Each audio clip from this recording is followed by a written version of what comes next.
Un saludo para todos nuestros seguidores del orgullo de ser psicólogo. Mi nombre es Marcos Pérez Lamadrid. Y yo soy Marcelo Pacheco Camacho.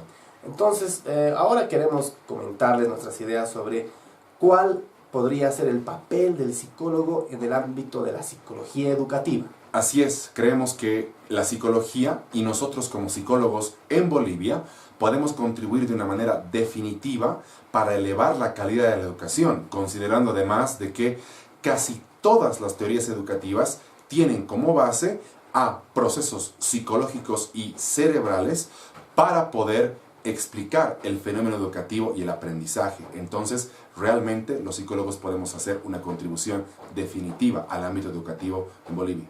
Entonces, todo lo que hemos trabajado en un ambiente educativo, sabemos que hay una demanda importante, hay una esperanza tremenda para lo que podemos hacer. Y en ese sentido, pensamos que hay como una emergencia, ya que se están dando quizás dos situaciones que vale la pena que las tomemos en cuenta. Nosotros creemos que dentro de lo negativo que hacemos los psicólogos en los colegios o en las escuelas es centrarnos muchísimo en el déficit y en los trastornos de aprendizaje. Es importante que nosotros consideremos evidencia científica con respecto al sistema nervioso. Donde existe sistema nervioso, existe aprendizaje.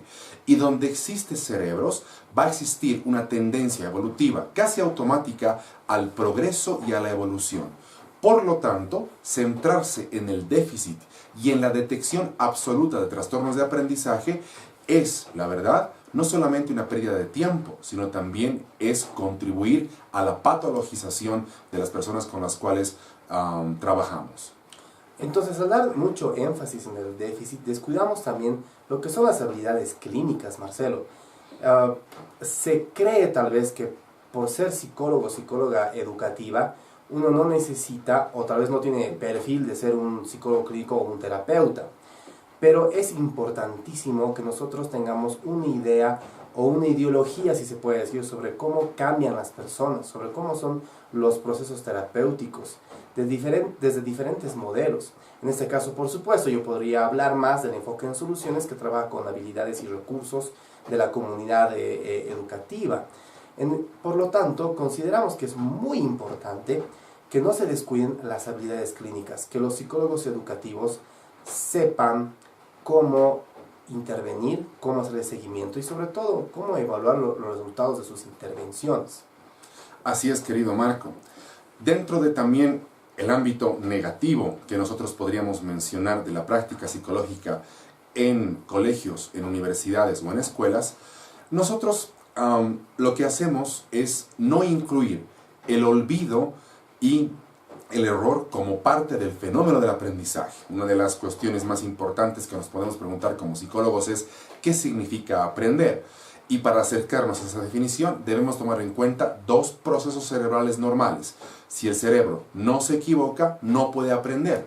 Y si el cerebro no olvida, tampoco puede aprender. Entonces es importante incorporar esos dos conceptos a nuestra definición de aprendizaje, no entendiéndolos como algo absolutamente negativo, sino como parte natural de un proceso de aprendizaje normal, querido Marco. Sí, como dice Wittgenstein, el aprender implica hacer, no solamente repetir algo. Entonces, el dar el espacio para el error es un proceso natural y cotidiano cuando uno está haciendo algo, cuando uno está aprendiendo. Y también queremos mencionar que tal vez existe poca reflexión sobre lo que es el rol del psicólogo educativo, en el sentido de que se lo posiciona como si fuera un superprofesor cuando trabaja en un colegio, por ejemplo, en primaria o secundaria. Entonces, uno va asumiendo como practicante de que sabe más, de que es un experto y que los profesores no tienen los conocimientos necesarios como para dirigir la clase, como para hacer y desarrollar los procesos de aprendizaje. Entonces, es importante entender que tal vez un rol más útil es el de facilitadores, el de potenciadores de las capacidades y recursos que tienen los mismos profesores junto con los niños. Por lo tanto, no asumo que soy un experto en cómo dar una clase, sino que genero preguntas, intervenciones que ayuden a que los profesores se acerquen a su mejor versión, a la mejor versión de sí mismos, al igual que con los chicos. Entonces, lo que nosotros queremos proponer, entre muchas otras propuestas que también son válidas, seguramente legítimas y sobre todo basados en evidencia, lo que queremos proponer tiene un eje importante.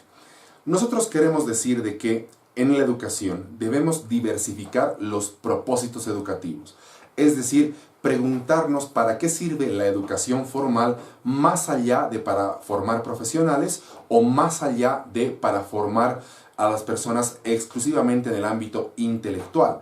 ¿Para qué sirve la educación? Y basándonos en, por ejemplo, un gran psicólogo que se llamaba Jean Piaget, podemos decir de que la educación debería servir también para pensar libremente, para poder alcanzar nuestra mejor versión en cuanto a ciudadanía y en cuanto a nuestros talentos. Diversificar los propósitos de la educación es fundamental en el siglo XXI, donde la riqueza se crea a partir del conocimiento. Entonces, querido Marcelo, podemos pensar en cómo hablamos sobre lo que estamos aprendiendo. El lenguaje que utilicemos es fundamental para poder encontrar estos propósitos en común. Es increíble, es fascinante la manera en la que cómo establecemos nuestras conversaciones en la comunidad educativa nos puede ayudar a encontrar propósitos en común. Inicialmente es muy probable de que las metas, las expectativas de, por ejemplo, profesores, padres de familia y los propios estudiantes no concuerden, pero cuando vamos enriqueciendo la conversación, cuando fomentamos el diálogo, la reflexión, cada miembro de la comunidad educativa puede contribuir desde su propósito individual hasta encontrar un propósito, digamos, más colectivo. Entonces, Marco, ¿qué más podemos hacer los psicólogos que trabajamos en colegios, universidades o en escuelas? Creo que es muy importante, absolutamente central en esta época de la humanidad, en poder vincular educación con ciudadanía y educación con derechos humanos. Nosotros como psicólogos debemos, yo diría, proponer a la educación construir ciudadanos. Y dentro de esa construcción de ciudadanía podemos hablar de muchas cosas, no solamente de valores o de capital intelectual, sino de un término muy importante que se llama neurocapital. Es decir, educar también la posibilidad de descubrir potencial y talento dentro de nosotros. Y sobre todo me parece tener una visión centrada en los derechos humanos de las personas. Es decir, en el respeto tanto a su propiedad privada como a la capacidad que tienen de aportar desde muchas otras áreas del conocimiento que no necesariamente se enseñan en el colegio.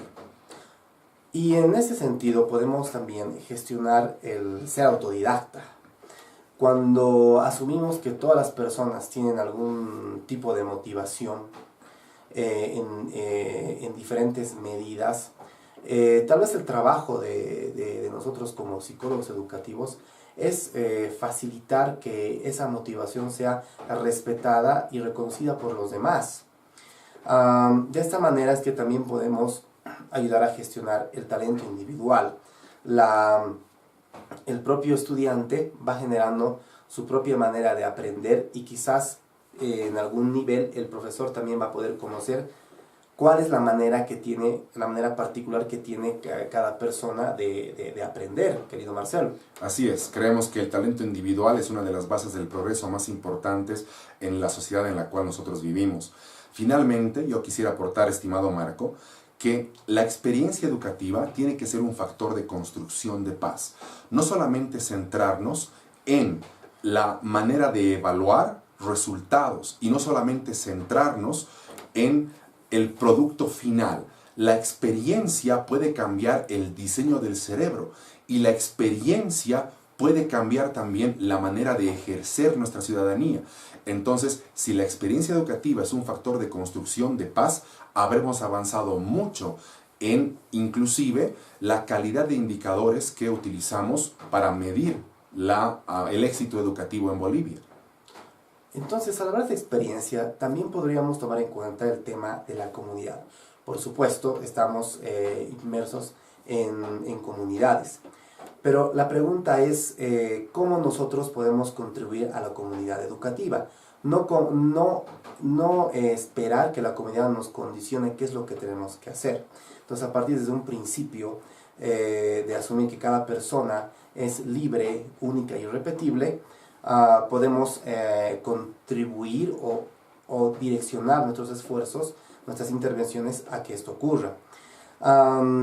Y también podemos hablar en este sentido de lo que es la ética cibernética, que se refiere a la posibilidad de reflexionar, de tomar en cuenta varias opciones para tomar alguna conducta, alguna forma de interactuar con los demás.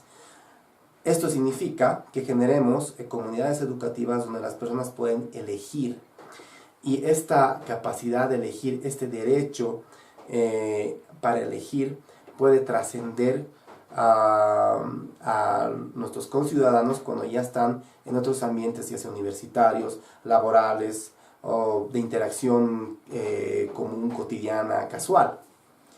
Si nosotros podemos incidir en los procesos de elección, estamos construyendo una libertad individual que incluya la responsabilidad, es decir, la capacidad de los seres humanos de crear riqueza.